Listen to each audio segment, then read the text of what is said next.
Hello! I hope you're well. I'm just on my way to Oldest Friend's house. Oldest Friend is a nighttime driving HGV driver, and I'm going out with him tonight to see what it's like. Experience a night in the life of an HGV driver. I figured it'd be an interesting thing to do, given that the UK is currently experiencing some shortages in the HGV driving department. So I thought I might be able to find some insights into what the lifestyle of an HGV driver is like. So how long have you been driving heavy goods vehicles, Ames? I've been driving since, well, I passed March 2018. Yeah, so you're in your fourth year. Yes, so I came to it quite late actually. How old are you now? 47. Was that something that you were trying to keep on the down low? No, it wasn't at all. No, not at all. No. We just pulled up outside Bowker HQ. Oldest Friend's popped in for his job sheet, I think. So who do you work for at the moment? So at the moment I work for Bowker. 2 years actually now I've been with them. A lot of companies nowadays, they don't tend to put you through your class 1 and pay for that. You pay for it yourself, whereas these have, once you sort of get on board, as it were. Yeah, once you've been there for a certain period of time.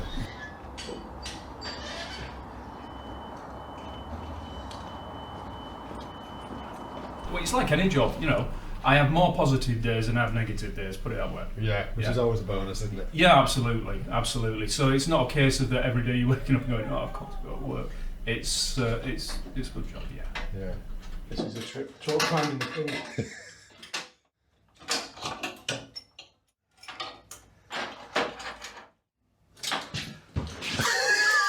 What's the worst part of the job? 2 things. One is trucks. Truck hopping. Truck hopping, right, okay. Yes. In other words, you've not got your own... You don't have your own truck. Or, yeah. It's equivalent of hot desking. Similar to hot desking. Right, go on, what's happening now then? Well, this belongs to a chap called Ray, who's not very tall, so as you can see it's a little bit tight. If you imagine Harry Seacombe but smaller, so we'll just adjust that. So we've got jobs from the office that we're going to be doing. So what we've got a 7:30 booking, a 22:30 booking, and a 3 AM booking. And it gives us a trailer number, so we will go and find the trailer. What we tend to do as well before we get in and get going is just do some vehicle checks, just to make sure everything's all set to go. But while we're in the yard, we can go over to find the trailer and do those vehicle checks when we couple up, because we need to do trailer checks as well. Cool. And also I need to put my card in. So the card here is used in the tacho, and that's what that does then. That obviously tells you time that you're logged in.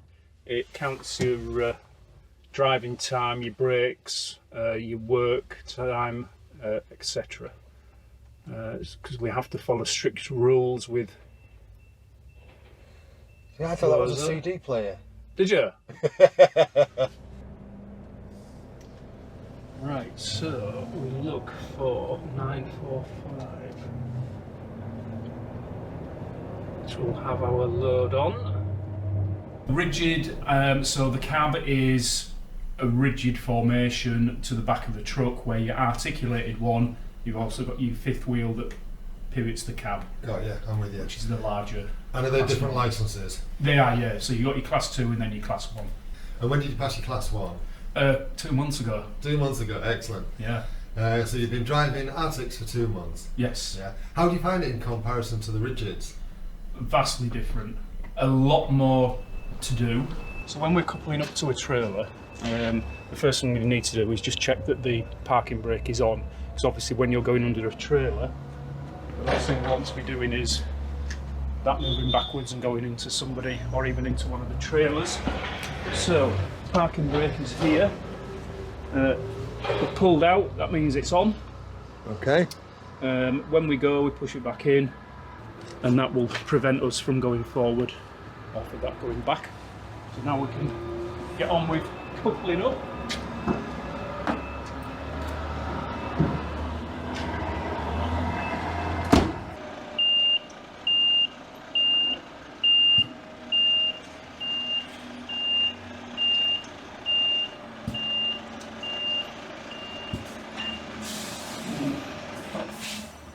So one thing we do with coupling is, if you have a look under here, this here is the fifth wheel, and that needs to be flat against the surface there so it connects to the pin over there. Now as you can see it's not, and what can happen is if you don't have that flat, once you reverse back that pin can go over the front end, which I've done twice.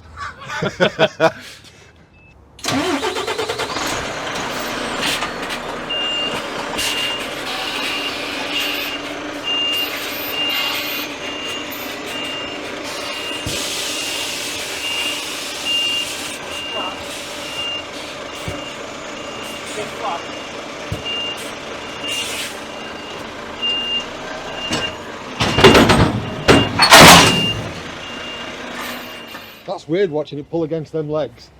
Yeah. So what we do when it's gone in, we just do a shunt forward twice just to make sure it's locked in. Right, okay. And then there's a system that you use called black. Our black is brake, legs, air, clip, kingpin. So you know if you've done it in that order that everything's tickety-boo. Now because we're doing the reverse of that, as in we're reversing into the trailer, we have to do the reverse of black.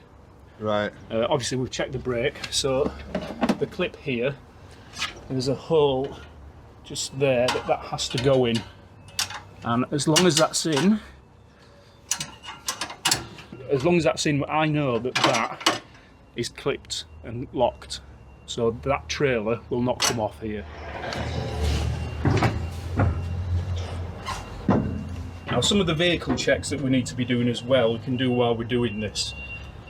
So it's a visual look. So these are the Susie lines. This one is used to fill the trailer air up, and also emergency brake.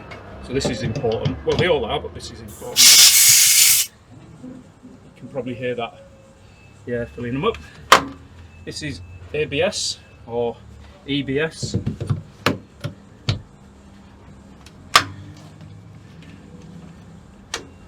This one, yep, is your lights. This one, auxiliary lights, so the lights up at the side here. And this one is brakes. So when I put the foot on the brake, it works. Back. Yeah, it works. Yeah. So that's that bit done. Now to raise the legs.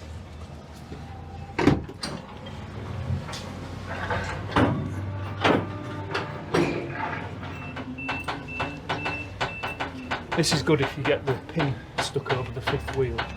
Obviously hear it. So I'm just going to speed this bit up. Yeah. It's going to look funny going round and round and round. Right, there we go. And the last thing we do, take the brake off. And that's the last thing you do? That's the last thing we do. In that sequence of black. Now, need to find the reg plate to put on the back of the trailer. Always forget that. And here it is. Thank you, Ray.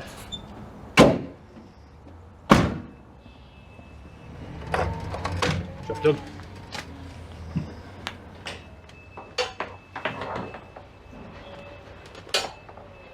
So this little bit here is used, obviously once everything's tightened up, close that in, have that over there, and what that does is that protects those lines from getting caught when we're turning. Right, okay. If we're having to do a turn that's very acute, they can get stuck in there and then they get ripped out and you're knackered. Knackered. Yeah. So now that we've got the trailer on, we're strapped up, put the curtains on, just do a walk round check just to make sure everything's hunky-dory.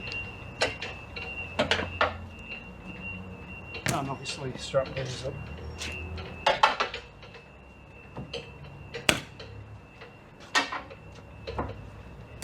So the things that we'll be checking are making sure the mudguards are still attached, here, here. Got a bit of a damage there, but it's got attached to a light. Now these little indicators here, they're always, or should be, pointing towards each other. If they're not, that could indicate that a bolt is loose. And if that is the case, we would go and go to the fitters, get them to just check to make sure that they are tight. So if you see those, that's what they are. Same with these here. And obviously we'll check the tyres as well, make sure that they're good sized tread. I think at the moment it's 1 millimetre. Depth is the minimum, 3/4 of the tyre all the way around. No rips, tears or cording in the tyre. I guess the other thing you've got to watch out for, because there's been quite a lot in the news about this over the years, is cyclists who creep up on the inside of you when you turn in a corner, which is another death zone. Absolutely. Because of it's really been a blind spot. Yeah. So these here are guards for cyclists and pedestrians. So in the event that they get too close, stop them from going under. And getting squished. This is the laborious part, getting all these in, but I'll have to do it the once.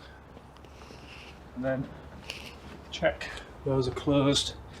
Lights, okay, hazards on, yeah, lights up there, those are the auxiliary lights.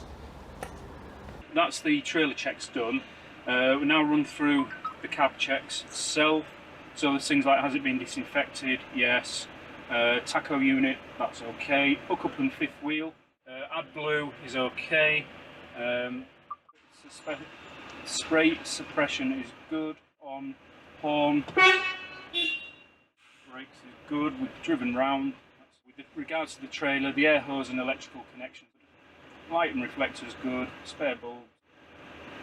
This is the other thing, is that people think that we just get in and drive them. We don't. There are a lot of checks that we need to do before we can actually get going.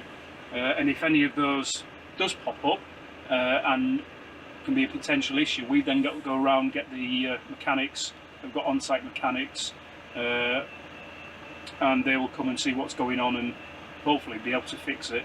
But that can then take an hour, 2 hours or more, depending what, or it can be VOR'd, which means the vehicle's off the road. Right, let's get going. What are the best bits about the job? Being on the road. It is a lonely job. You know, you're by yourself day in, day out. What Ains was just saying is, through that wing mirror there, that's the only view of the trailer you've got. And then as you turns, can you see how the back end swings out there? And then it falls back in. But that's all you can see from the down that line there of the trailer. One of the things I've noticed is, and it is really weird, it just doesn't feel like you're carrying how many tons? Let's see. The load indicator is saying that we've got about 18 tonne. It just doesn't feel like there's 18 tons of stuff behind us. Really weird. Well, gross is 44 tonne. So that travelling down the road, It's a lot of weight. it's a lot of weight. And certainly with cornering, reversing, vastly different. We're just approaching a little bit in the road that's Ains says is quite awkward for these trucks, getting these trucks round it. However, the good thing is there are signs to say vehicles will be in the middle of the road, because we have to straddle both lanes to get round, so we're not hitting the curbs. Yeah. The only problem is sometimes people don't read those signs and come careering round.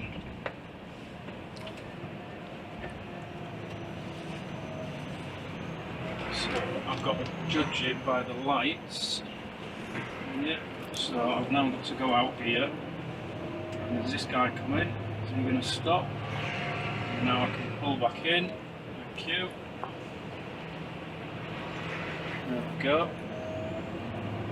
So you can see that's.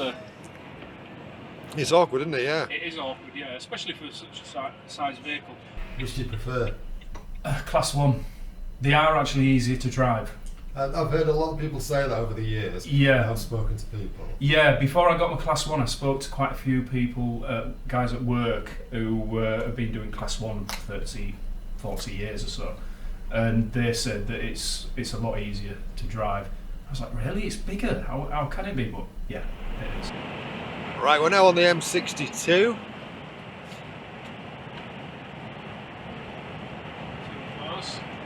And that car there has just pulled in what's called the death zone. Just explain what the death zone is. The death zone, yes. That is what you'll get, which you may see when we go out tonight, is road users, other cars that will pull in straight in front of you. Wow, now that was a close pull in, that one. And the death zone is literally that. So from the front of our cab to 30, 40 metres in front, that is a place that you don't want to be if you're in a car, because if there is any incident and we end up going into the back of you, you are pretty much a sandwich. Sandwich, yeah, absolutely. Yeah. Right, so we're pootling down are we on the M18 now? Yeah, we are, yes. Yeah, we're pootling down the M18 and it's very relaxing because we're only doing about 51 miles an hour and it's not stressful at all. And you've got a good view of the road. And it does feel very relaxing. You can see why kind of people feel, why truckers sometimes maybe get a bit groggy while they're doing this, and why there's the whole tacho thing to control how much time they spend behind the wheel. But yeah, it is very relaxing. I might be asleep in 10 minutes. In the captain's chair. In the captain's chair. When I went to take my Class 1 lessons, the guy who was training me, he said, right, Ainsley, you are now going to have to drive for everybody on the road. And never a true word was spoken. It was absolutely correct. You got to have eyes, ears everywhere when you're driving those. Yeah. So coming off here, this particular junction has a pinch point at the top. So what I have to do is straddle both lanes. Right. Because when I get to the top here, if you look to the left-hand side, can you see where the pavement is damaged? Yeah. That's from all the trucks that have hit those. Now, what can happen is, over the course of time with the damages, so where the curb's damaged, if you are tight up to there in your truck, the rear wheels can potentially hit that and cause a blowout. Right. Not only that, but when you're turning left as we were doing, you're then turning blind, so you can't see what's going on to the right of you. Yes, yeah. So with it being a narrow junction, if there's cars coming up, which they do, they try and force their way through, you can potentially hit that car with your trailer. Gotcha. So that's why you may see trucks straddle both lanes when they're going up. Yeah, because they know there's some risky areas at the top. Because they know there's a pinch point. So it's not that they're trying to block people, it's to stop those blowouts, which those blowouts can then fire bits of rubber towards the car, damage the car. Yeah. I would say, but apart from that, the biggest one are other road users. Right, okay. That's the worst part of the job, is other road users. Other road users, yes. I think other road users think HGV drivers are the worst part of their experience. Absolutely, too. absolutely. And then obviously, if they do have a blowout, they're then stuck on the junction, creating a tailback. Indeed. So sometimes you may see people, truckers do that, and that is why it's to say not to hold people up. It's to make sure that they can get through okay and not cause any issues with other road users. Right, we'll just get this booked in and away we go. Cool. It's 7 o'clock and we've just arrived at the first drop-off for the night. Right, so we've now got roughly, possibly, a 2-hour wait.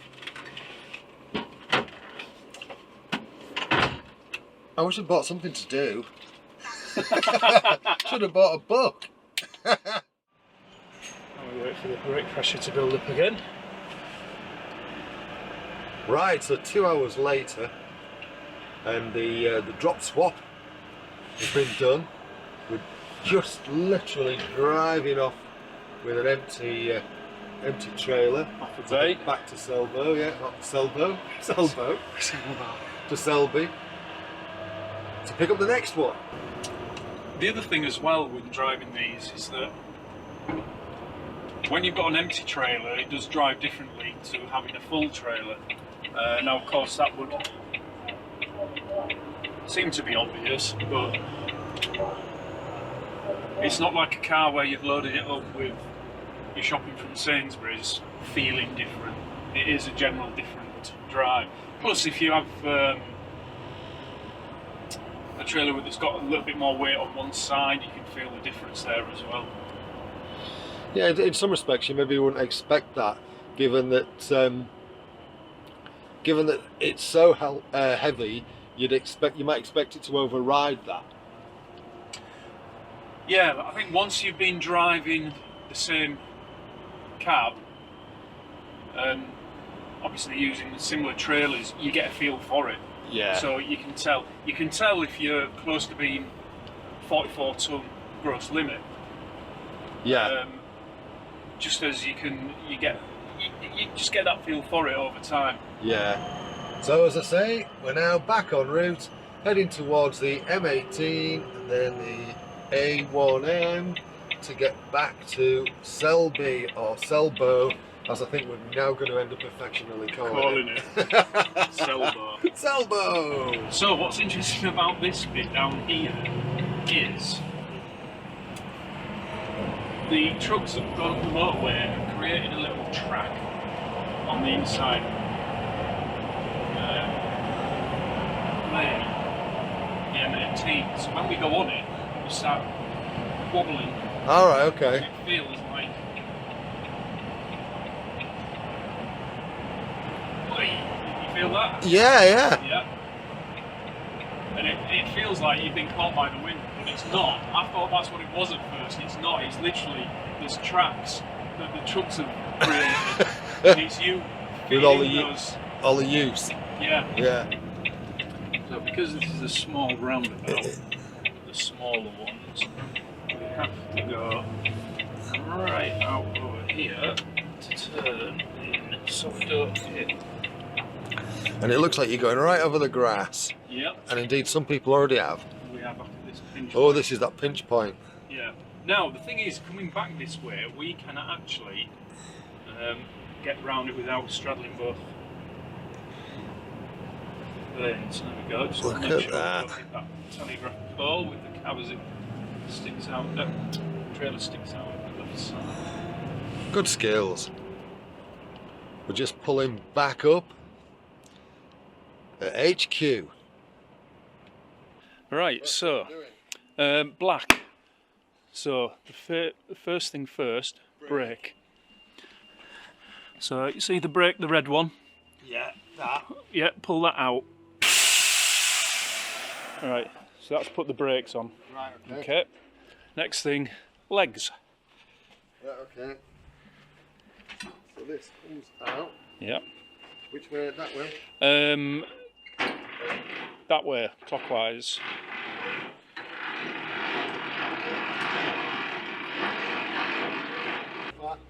Till it won't go any further, so turn it this way a bit, towards me. Yep. And then put that back in its, yep. And so that's L. So you've done brake, legs, clip. So that clip comes out. yeah.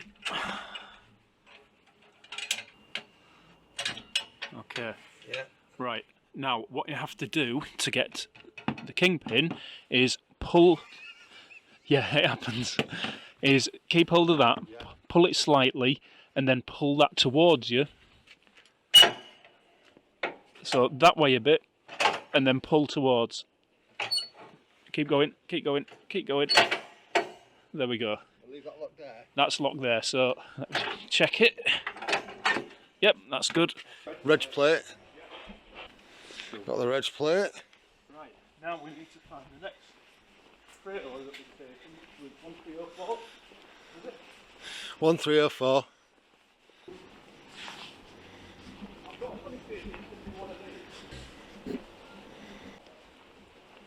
And we're still looking. Okay, slight change of plan. We're now taking this one and not the one we were originally looking for. Yeah. That's just the logistics of logistics. Right, so it's 22:37 and we're heading off for the second leg of tonight's journey. I'm not putting the lights on just at the minute because oldest friend is just working his way through that gap there with this blinking big truck.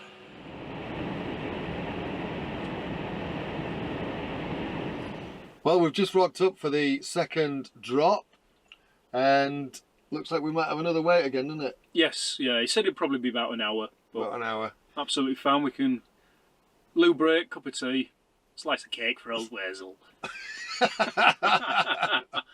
I haven't shown you much of the journey that time because it's the same journey. And also darker. And darker, yeah. And but this is what the experience is like, the real experience of doing this for real. For a living. Oh, for a living, yeah. Right, cup of tea, cake. Right, it's 20 past midnight. We just had a little break, a couple of cups of coffee, that kind of stuff, and some snacks. And we just got notice that the next wagon is available for us to collect and take back. So Ainsley's just uncoupling this one and then we'll be off. Right, so it's about 10 to 1 in the morning and yeah, the roads are considerably quieter now. But one of the things that I do find quite fascinating is when you're driving towards a truck on a night, it often seems like the lights are really bright. But when you look ahead there, you can actually see that's my finger there, right? It's actually only shining about 60 to 80 foot ahead in front of us. It's not too far, so they're not, from this perspective, from inside the wagon, they're not as bright as you might actually think. Oh, and that was full beam, but even then, go on, flip it off again. Yeah, not fabulous, is it? And yet, as I say, when you're driving towards them in a car, they do seem really bright. But I think that's just because they're a little bit higher placed in the road. Right, we're back at HQ again. Open sesame. Yeah, I did that with my magic hand. I think you've had too much coffee, young man. Well, I've been awake for about 20 hours now. It's not surprising, is it? So we're back in the yard. And Ains has just gone to get the trailer number for whichever one we're taking out next.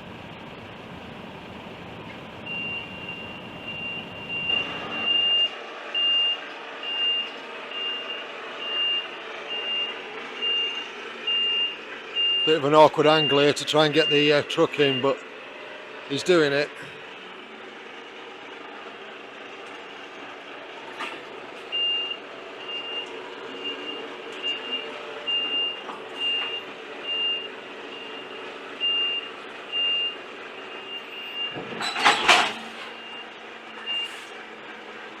I think it's in. Bit of a challenge that one, eh? Yeah, I couldn't see if I was level in that side. Yeah. It's the manoeuvrability, yes, yeah. I mean, surprisingly, they've got a better turning circle than the rigids. Yeah.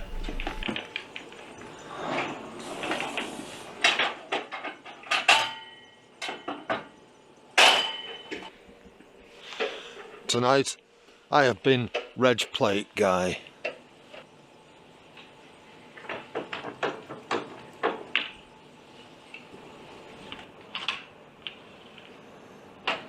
So we're just coming up to 2 o'clock in the morning and Ains is just sealing up the truck, ready for off. And off we go again.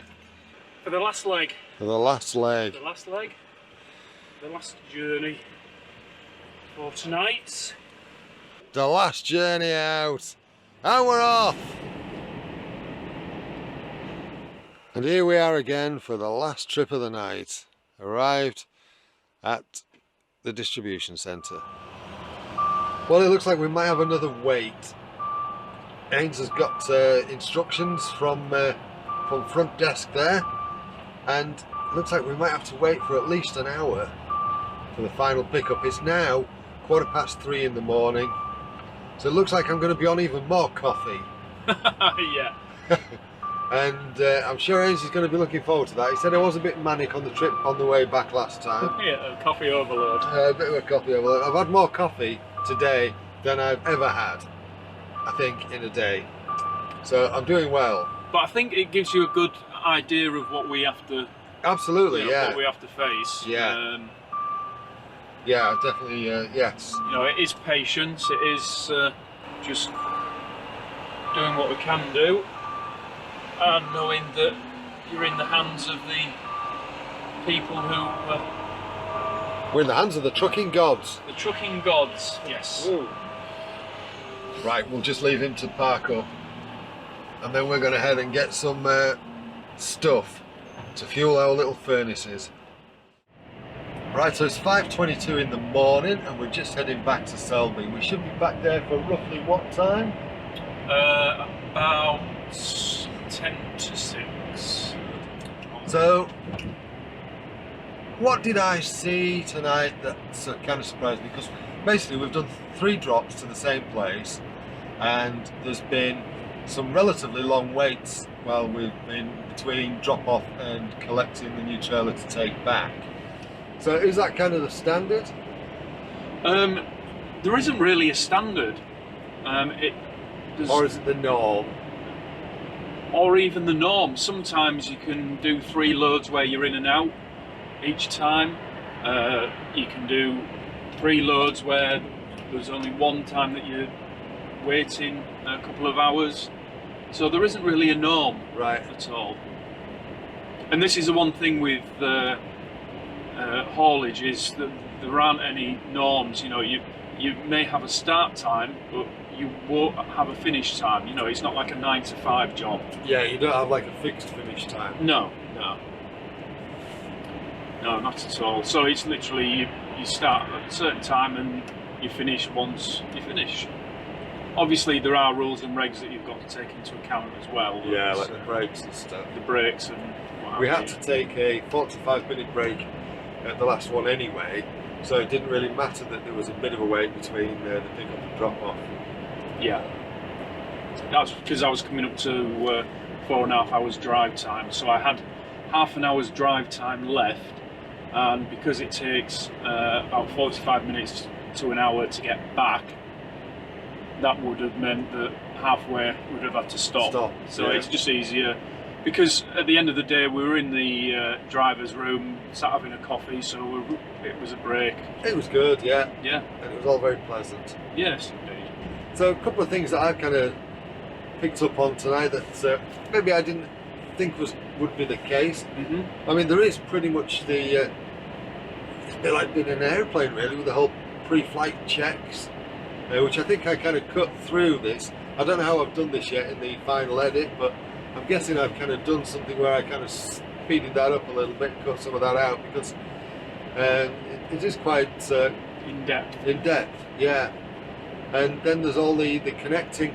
I guess I didn't expect either the connecting various cables up from the front cab to the back one. Susie lines. The Susie lines, yeah. What do you call them? Susie lines. Susie lines. Why do you call them Susie lines? Well, would you like the false version or the true version? Well, give us both.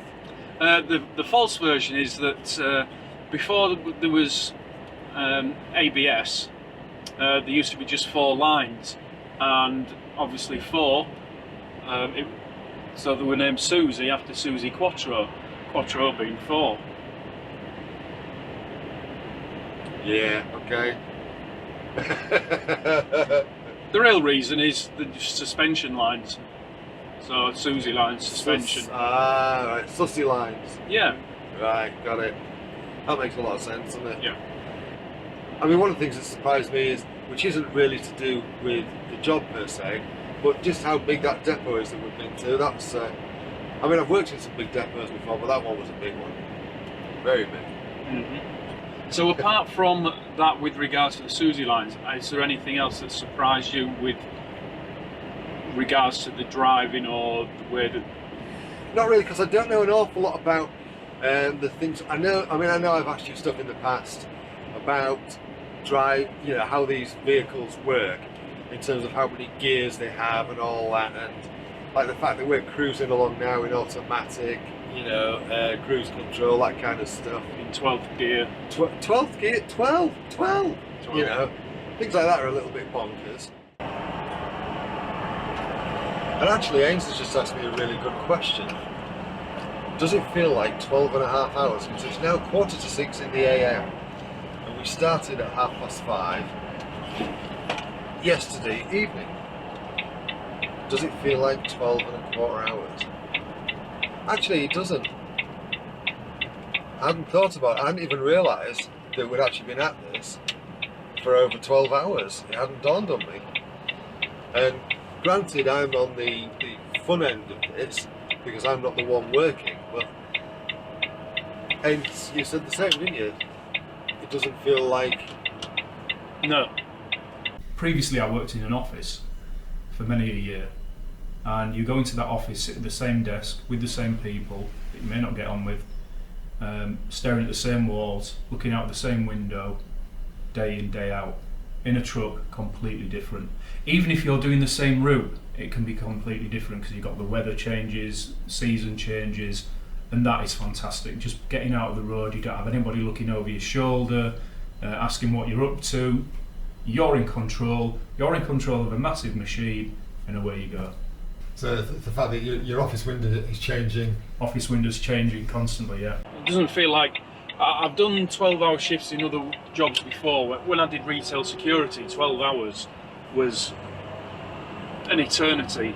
Yeah, I've done the same in factories and it's felt like an eternity. Yeah, whereas this, it just goes very quickly.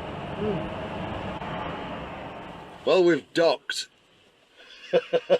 The Eagle has landed. Yes. So we're going to wrap this up there. What time is it now? Nearly 6:30. Nearly 6:30 in the AM, and we started at 5:30, so 13 hours. It's been a good experience. I quite enjoyed myself. Have you enjoyed having me along for a change? Something different, isn't it? Yeah, absolutely. It's been something different, and obviously, showing somebody who's not done anything like this before. Anything like it before. It's been fun to. Show that side of it. Show that side of it and see your reactions. Yeah, absolutely. Good stuff. Yeah. Well, if you've liked this little video, well, it might be a bit of a long video. I don't know yet. It depends on how the footage has gone, and the editing's gone. But if you like this video, give it a thumbs up. If you don't like it, give it a thumbs down. I could just see your reflection in the glass there. And if you like what I'm doing on the channel, by all means subscribe and hit that bell notification. Doesn't cost you anything, which is ace. It just means that you get a notification whenever you open up YouTube if I've uploaded another video, which is pretty cool, right? Alright, you take care of yourself. Thank you so much for watching. Cheerio. You're not saying goodbye? Oh, sorry. Goodbye. I'm sanitising, sorry. He's still busy finishing off. Alright, cheerio. Thanks for watching. That sounded wrong.